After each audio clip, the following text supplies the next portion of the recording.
राम के नाम पे राम की गुल्लक से चोरी करते हैं। जैसे कि उन्होंने कोड़ियों की ज़मीन जो थी वो करोड़ों में बेच रहे हैं। वो क्या राम मंदिर के नाम पे उन्होंने इतना बड़ा घोटाला किया है, तो वो मैंने उनको अगली भी रखता। अब तो उन पर सहारा भी नहीं है कि किस नाम से हम घर घर जाके वोट मांगे। और राम मंदिर में उन्होंने लगाया, पटेल जी की मूर्ति में लगा दिया। वो पता ही नहीं उनका इतना बड़ा झोला है, कहाँ पैसा जाता है। या तो हमारे को लगता है उन्होंने जैसे बोला था हम तो फ़कीर हैं, झोला उठा के कहीं पे भी चले जाएंगे। ये झोला इतना बड़ा है इनका, सब चीज़ इनमें चली जाती है, रेल चली जाती है, तेल चली जाती है, एरोप्लेन चले जाते हैं, बैंक भी देख सकते हैं आप कितने सारे चले गए हैं, बिक गए। और ये जो 56 इंच का उनका सीना है वो 56 इंच का पत्थर बन गया है। मैं रहता हूँ तो वो पत्थर किसी ना किसी दिन तो टूटेगा ही, हर पत्थर एक दिन टूटता है। तो कभी ऑक्सीजन पे गिर जाता है, ऑक्सीजन के पाइप पे, कभी वैक्सीनेशन की लाइन पे गिर जाता है। तो कुछ पता नहीं। अभी जैसे 18 साल के लोगों को वैक्सीनेशन लग रही थी, उस कतार पे भी गिर गया, वो भी बंद हो गई।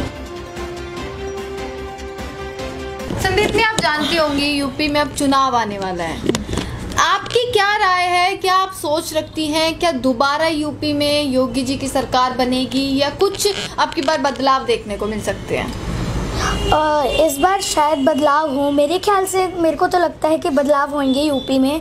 और ऐसे बहुत सारी जो चीज़ें योगी सरकार ने की हैं जो लोगों को पसंद नहीं आई हैं, और ऐसी बहुत सारी चीज़ें उन्होंने की हैं। और उन्होंने ज़्यादातर वो राम नाम के ऊपर ही रहते हैं, हर चीज़ में राम नाम लाते हैं और अयोध्या की बात करते हैं और राम राम करते हैं। तो वो अजीब लगता है लोगों को, और बहुत लोगों को ये सही नहीं लगता कि हर बात में क्यों। यूपी में आप देख सकते हैं महिलाओं की सेफ्टी भी नहीं है। तो उधर बहुत बदलाव होंगे, शायद यूपी के सीएम बदल जाएं। तो किस मुद्दे पे इस बार भाजपा आएगी? क्योंकि हिंदू मुस्लिम आप बोल रहे हो, राम जो होता है वो तो नहीं है, तो क्या कुछ होगा उनके पास गिनाने के लिए? नहीं कि अभी वो पता नहीं क्या क्या कर सकते हैं। वो कुछ भी बोलते हैं, जुमले बोलते हैं। वो तो अब जो बोलते हैं वो तो सच होता नहीं है। वो उन्होंने ऐसी बहुत सारी बातें बोली हैं, उनकी बातें तो सच होती नहीं है पर मानना पड़ता है उनकी बातों को। आपने भी बात करी राम मंदिर की, तो राम मंदिर एक कहीं ना कहीं एक बहुत बड़ा सहारा था उनका कि वापस वो जीत सकते हैं। बट अब उसमें भी घोटाला हो जाना, ये चीजें सामने आना कहाँ तक सही है? तो मेरे को लगता है कि वो राम के नाम पे राम की गुल्लक से चोरी करते हैं। जैसे कि उन्होंने कोड़ियों की ज़मीन जो थी वो करोड़ों में बेच रहे हैं। वो क्या राम मंदिर के नाम पे उन्होंने इतना बड़ा घोटाला किया है, तो वो मैंने उनको अगली भी रखता। अब तो उन पर सहारा भी नहीं है कि किस नाम से हम घर घर जाके वोट मांगे। और अब उन पे सहारा नहीं है, तो देखते हैं आगे क्या होता है। खुश नहीं दिखता योगी जी से, आपस में अनबन दिखती है। तो ऐसा हो सकता है कि दो पार्टियां हो जाए भाजपा? ऐसा अभी देखते हैं। मोदी जी कहते हैं मोदी बना योगी, तो इधर योगी मोदी जी हैं, इधर योगी जी हैं। वो कहते हैं मैं बड़ा हूँ, वो कहते हैं मैं बड़ा हूँ। तो इस मैं में तो कहाँ बीजेपी का क्या घोटाला हो जाए कुछ नहीं पता है। ये दोनों एक दूसरे को चाहते हैं कि मैं अपने आप को बड़ा दिखाऊं, वो चाहते हैं मैं अपने आप को बड़ा दिखाऊं। पर ये पता नहीं है अभी को क्या एंड टाइम पे कर दें, तो उनका देखा नहीं जाता। स्कूलों की बात होनी चाहिए, हॉस्पिटल की बात होनी चाहिए, चुनाव की बात क्यों होनी लगी है? मतलब अभी तो थर्ड वेव भी लोग बताते हैं कि आनी बाकी है, तो उस पर फोकस क्यों नहीं करते हैं? इलेक्शन पे क्यों फोकस कर रहे हैं?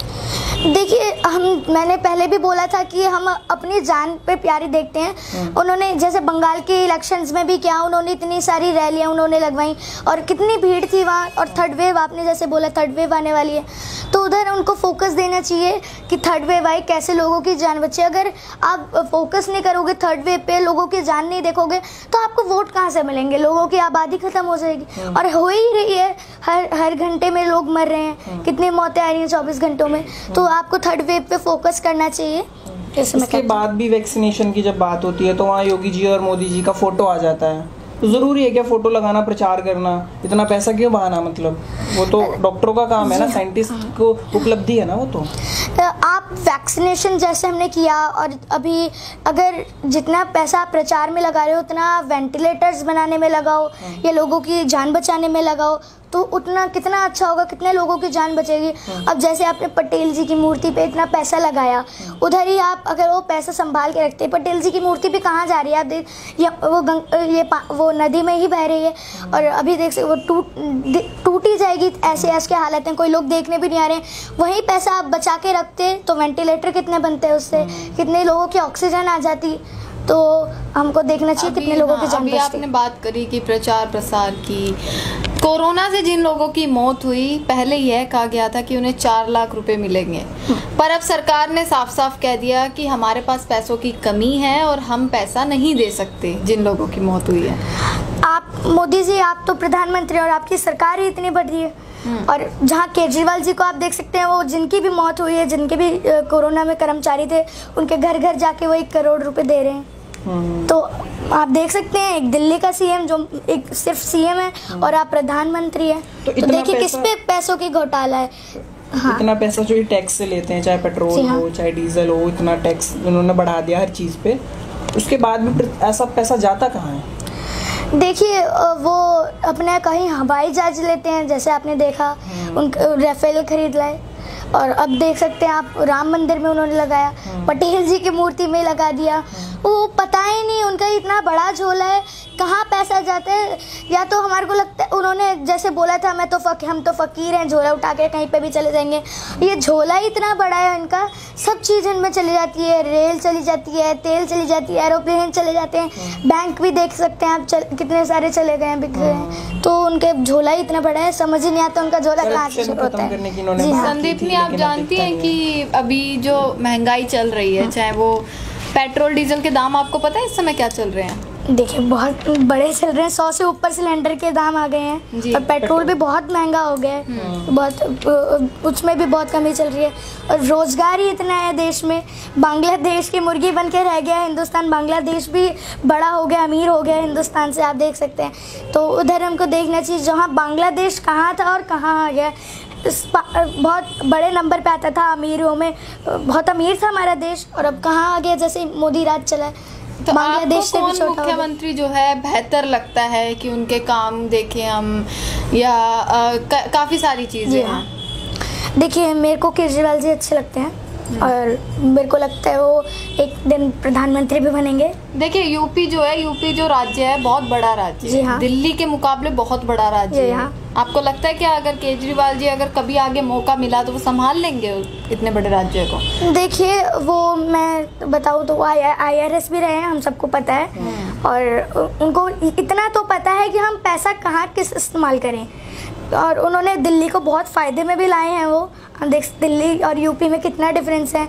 जहाँ यूपी में एडमिशन में ताले लगा हुआ है, स्कूलों में कितने स्कूल बंद हो गए हैं, उधर ही आप दिल्ली में देखिए कतार लग रही है एडमिशन्स की। और आप देख सकते हैं बिजली के बिल कितने इधर मुफ्त हैं एकदम, बिजली के बिल, हर बिजली के बिल जीरो आते हैं। जब भाजपा कहती है मुफ्तखोर दिल्ली, तो कैसा लगता है? आप भी दिल्ली में रहते हो। देखिए, दिल्ली में जो है सीएम साहब हमारे प्यारे, हम मतलब केजरीवाल साहब, वो चाहते हैं कि दिल्ली वालों का कैसे बेनिफिट हो। वो ये नहीं कहते मुफ्तखोर ने, वो उतना हमारे से पैसे भी लेते हैं। अगर जैसे गरीब है, उसके घर में एक ही बल्ब जलता है, तो एक बल्ब के वो पैसे नहीं ले रहे हैं। अगर आप AC भी चला रहे हो, कूलर भी चला रहे हो, और उधर आप कितनी सारी लाइट जला रहे हो, और AC 3-3 चल रहे हो, तो आपके तो पैसे लगेंगे। वो मुफ्तखोर दिल्ली नहीं है, वो चाह रहे हैं कि बस गरीब का बेनिफिट हो। अगर गरीब एक बल्ब जला रहा है तो उसको पैसे ना देने पड़े। अगर आप इतने AC चला रहे हो, 3-3 AC घर में चला रहे हो, उधर कूलर, पंखे, इतनी चीज़ें चला रहे हो, तो आपको तो बिल लगेगा। अच्छा, पढ़ाई पे बात करते हैं अगर, तो फ़ायदा होता है ऑनलाइन क्लास का, जो स्कूल बंद हो गए हैं? कुछ और हो सकता था क्या?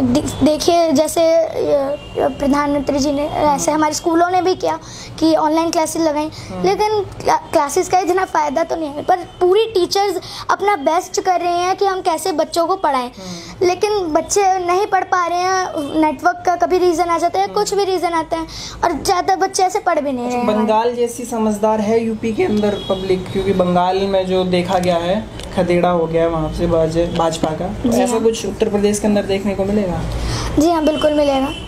अगर हमारे जैसे बहुत ये हमारे जो केजरीवाल साहब है, शायद वो भी लड़ें यूपी के इलेक्शन, कुछ पता नहीं है। ऐसा भी हो सकता है। मैं घोषणा तो नहीं करूँगी कि आगे क्या हो, पर यूपी में बदलाव बहुत आएगा। और ये जो है, और ये जो 56 इंच का उनका सीना है, वो 56 इंच का पत्थर बन गया है। मैं तो वो पत्थर किसी ना किसी दिन तो टूटेगा ही। हर पत्थर एक दिन टूटता है। तो कभी ऑक्सीजन पे गिर जाता है, ऑक्सीजन के पाइप पे, कभी वैक्सीनेशन की लाइन पे गिर जाता है। तो कुछ पता नहीं। अभी जैसे 18 साल के लोगों को वैक्सीनेशन लग रही थी, उस कतार पे भी गिर गया, वो भी बंद हो गई। अमित शाह जी के बारे में क्या कहना चाहेंगे संदीप मियां? वो भी एक बहुत बड़ा चेहरा है, और अगर मोदी जी की बात करूं तो अमित शाह की बात ना करूं, ऐसा तो हो नहीं सकता। जी हाँ, मोदी जी के साथ ही वो हमेशा रहे हैं। हाँ। जब मोदी जी यहाँ सीएम थे तब वो अध्यक्ष थे बीजेपी पार्टी। जी हाँ, वो एक साथ ही उन्होंने पार्टी के करा है। तो मेरे को उनका नाम भी, वो भी एक तरह से बड़ी शख्सियत, हमारे होम मिनिस्टर हैं, गृह मंत्री हैं। तो मैं इन दोनों को मोटा भाई छोटा भाई कहती हूँ। मोटा भाई और ये जो छोटा भाई हैं एक साथ ही काम करते हैं। जो इनके बाद के कानून होते हैं वो किसी को पता नहीं चलते हैं, तो उनका अलग ही है। वो जो कानून बताते हैं किसी को पता नहीं चलता है कैसे। मोदी जी ने कहा उत्तर प्रदेश के अंदर काफी रैली करेंगे, मोदी जी खुद करेंगे। हाँ जी हाँ। प्रधानमंत्री के कार्य छोड़ के फिर उत्तर प्रदेश कभी बंगाल, ऐसा क्यों करते हैं? अभी ऐसा तो क्यों करते हैं, किसी को कुछ नहीं पता, वो कभी भी कुछ भी कर देते हैं। वो अपनी मन की उनकी बात है। पर अगर आप प्रधानमंत्री हो तो आप प्रधानमंत्री के पोस्ट पे रहो। मैं ये कहना चाहूँगी, आप रैलियाँ कर रहे हो, और जैसे कि आपको तो ज़्यादा पता है कि थर्ड वेव आ गई है, और जब से वो प्रधानमंत्री बने 7 साल हो गए उन्हें प्रधानमंत्री बने। बहुत होता है, तो वो खर्चा जनता का टैक्स होता है ना, इसलिए पूछा मैंने। क्योंकि प्रधानमंत्री की सेफ्टी में न जाने कितना पैसा लगाया जाता है, तो खर्चा डबल हो जाता है। जी हाँ, उतनी लिमिटेड रैली करनी चाहिए ना, ताकि और विकास हो देश का। हाँ, आपने सही कहा, खर्चा बहुत होता है। और हम वहाँ सेफ्टी भी लोग नहीं करते हैं, सब सोशल डिस्टेंस भी करते हैं। और जब से मैं बताऊँ, बंगाल के चुनाव आए थे तब भी कितने सारे मतलब कोरोना पॉजिटिव आया, और बंगाल में भी कितने पॉजिटिव केस आए हैं, और बहुत लोगों की जान भी गई हैं। तो मैं ये कह रही थी, आप जब तक वो मतलब 7 बार ही प्रधानमंत्री रह चुके हैं, और मतलब 7 साल हो गए उन्हें प्रधानमंत्री बने, और तब से वो 7 बार रो चुके हैं। हमारा ऐसा प्रधानमंत्री जो 7 बार रो चुका हो, तो ऐसा कैसे? गलत क्या है भावुक होने में? अगर अपनी जनता के लिए वो भावुक हो रहे हैं तो गलत क्या है उसमें? देखिए, जनता के सामने भावुक होना है ये गलत बात नहीं है, लेकिन आप देख सकते हैं केजरीवाल जी भी आज तक नहीं रोए। उनको भी तीसरी शपथ उन्होंने ले ली है सीएम बने हुए, वो आज तक रोए क्या? और जबकि आप तो प्रधानमंत्री हो मोदी जी, तब आप उन्होंने जब हालात देखे कि हमारे इतने सारे योद्धा हैं, और हमारे देश की जो जनता है कोरोना के चलते जान चली गई, उसके बाद वो रोए हैं। कोई भी भावुक हो सकता है, तो प्रधानमंत्री क्यों नहीं? देखिए, आपने अभी आप देखिए आगे का कल हम कैसे सुधारें, आप ये देखना चाहिए। आप अगर पहले देख रहे हैं, पहले की बात देख रहे हैं, तो पहले की बात तो पहले गई, तब आपको जब हैंडल करना था आप करते। लेकिन अब आपको देखना चाहिए कि आगे हम क्या बदलाव कर सकते हैं, उसमें रोने से क्या बात है। तो आपको लग रहा है आगे की जो आपने बात करी कि आगे के लिए आप काम कीजिए। अब जो 2 महीने के हालात ये रहे, आप भी देख रहे होंगे, आप भी घर में थी, देखती होंगी न्यूज़ वगैरह में क्या हाल चलते हैं, तो आपको लग रहा है काम हो रहा है उस हिसाब से कुछ? जी मुझे तो नहीं लगता, पर हाँ उनको करना तो चाहिए आगे। उनको अगर वो काम करेंगे, मैं तो मोदी जी से कहती, मैंने भी कई बार कहा है कि मोदी जी आंसू नहीं पसीना बहाओ, वोट मिलेंगे, तो मैं यही बोलती हूँ। इजी एक्सप्रेस 99 स्टोर आपके लिए ले आया है एक बिजनेस अपॉर्चुनिटी। खरीदिए हमारी फ्रेंचाइजी और जुड़िए हिंदुस्तान के सबसे बड़े 99 स्टोर से और कमाइए अच्छा खासा मुनाफा। 1000 से ज्यादा वैरायटीज के साथ इजी एक्सप्रेस 99 स्टोर आपके लिए ले आया है visit and win offer. Visit कीजिए इजी एक्सप्रेस के कोई भी 99 स्टोर पर और आप जीत सकते हैं 10,000 रूपए तक के इनाम। फ्रेंचाइजी और दीगर तफसीलात के लिए स्क्रीन पर दिए गए नंबर्स पर राब्ता पैदा करें या विजिट करें हमारे इजी एक्सप्रेस 99 स्टोर, पोटियम mall, Toli Chowki, MPM mall, habits, Big Bazaar 4th floor या Gulzar house, old Krishna talkies, SMP tower 2nd floor.